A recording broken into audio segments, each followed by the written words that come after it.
Alright, leo ni siku ya Jumamosi tarehe 29 mwaka huu wa mwezi wa 11 mwaka 2025.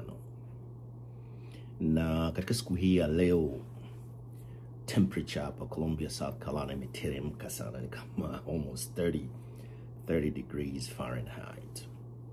Kuna baridi kweli, ndio maana mnaniona nimejidhatiti kabisa na nimejaribu kujisitiri katika hali ya maintain my body temperature ili kushindana na temperature hiyo kuweko hapo nje. Niko ndani na napotengenezea vipindi vyangu hivi vya ambavyo siji sana katika kipindi cha Good Morning Africa, Good Morning East Africa, unless otherwise kuna hitaji la kuelimisha na kujibu vile ambavyo vinafanywa na hii serikali dhalimu haramu ambayo imejiingiza madarakani kwa kuua wa Tanzania.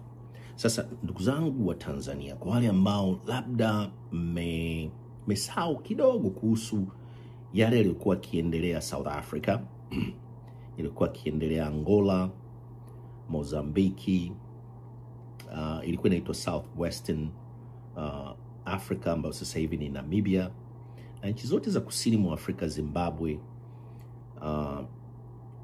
dhidi ya udhalimu wa serikali ambazo zilikuwa ni za minority. Na Tanzania tukajitoa mwanga kabisa, tukajiweka mstari wa mbele katika kupigania uhuru katika hizo nchi chini ya hiki Chama cha Mapinduzi na uongozi wa baba wa taifa wakiongozwa na vijana wakati huo wakina marehemu Hashim Mbita, Joseph Sinde Warioba, na ameshakiri na kuja mara kadhaa kuzungumzia kwamba alikuwa amepewa special assignment na Mwalimu, pamoja wakishirikiana na kina Ahmed Salim, na tulipigana kweli na tumemwaga damu za wanajeshi wa jeshi la wananchi wa Tanzania wengi kweli, wengi. Familia zao ambazo zipo, watoto, wajane wapo, na hawakulipwa chochote bali ni uzalendo wao.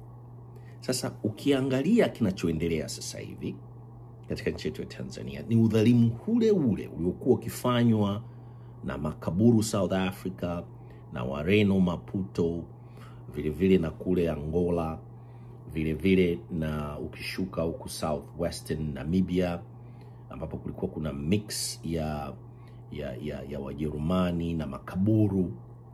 Na ukiangalia yale ambayo yalikuwa yakitokea wakati huo miaka ya 60 na 70 na mpaka 80 hapa, kwa sababu Zimbabwe ilikuwa inaitwa Northern Rhodesia na Southern Rhodesia, na Zambia ilikuwa nafikiri Northern Rhodesia, mtanisaidia kidogo.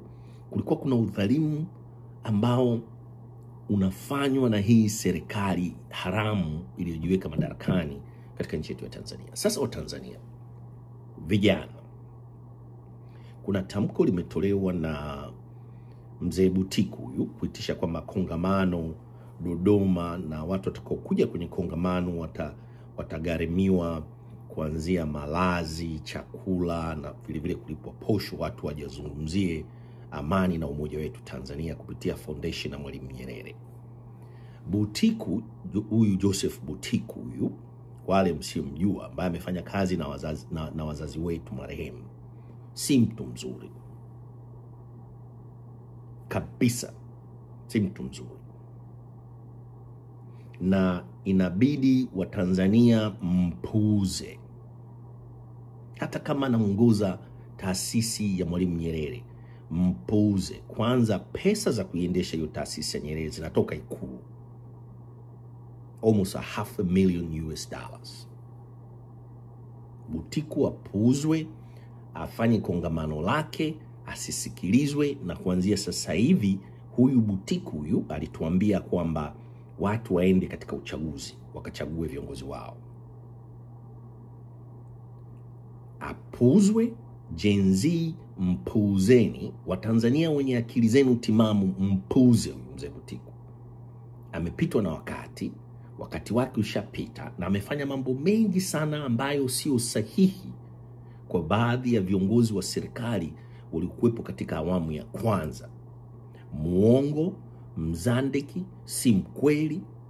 Kwa hiyo mpuuzeni. Kwa hiyo hii ilikuwa ni clip tu juu ya huyu mzee Butiku. Tumemheshimu sana wengine hapa. Amedhalilisha wazee wetu waliokuwepo serikalini, na wako wengi mno wazee walikaa kimya, na mpaka katika umri huu na nchi imefikia katika kipindi hiki, badala ya kunyamaza kimya na kwenda kutubu kwa madhambi yake aliyokuwa akiyafanya, kupeleka uongo, umbea kwa Mwalimu huyu Butiku. Kwa hiyo huu ni ujumbe wa kwenda kwenye hiyo taasisi ya Mwalimu Nyerere, tunaiheshimu sana, na huyu mzee Butiku inabidi aachie ngazi katika hiyo taasisi ya Mwalimu Nyerere na wapewe watu wengine wenye hekima. Mimi nilifikia mzee Warioba ndio alikuwa anafaa kuwa mwenyekiti wa hiyo tume. Pendekezo langu, aachane na hili la tarehe 9 Disemba. Kwa Tanzania, we are moving forward kama tulivyo move forward kuzikomboa hizo nchi nilizozitaja: South Africa, Namibia, Angola, Mozambiki na Zimbabwe.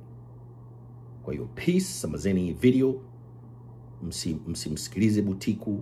Huyo mzee ni mzandiki, muongo, hana tofauti yoyote na wauaji. Badala kukemea mauaji, alilazimisha watu waende kwenye, alikuwa anajaribu kushawishi wa Tanzania waende katika uchaguzi ambao sio uchaguzi, na alikuwa anajua dhahiri kabisa.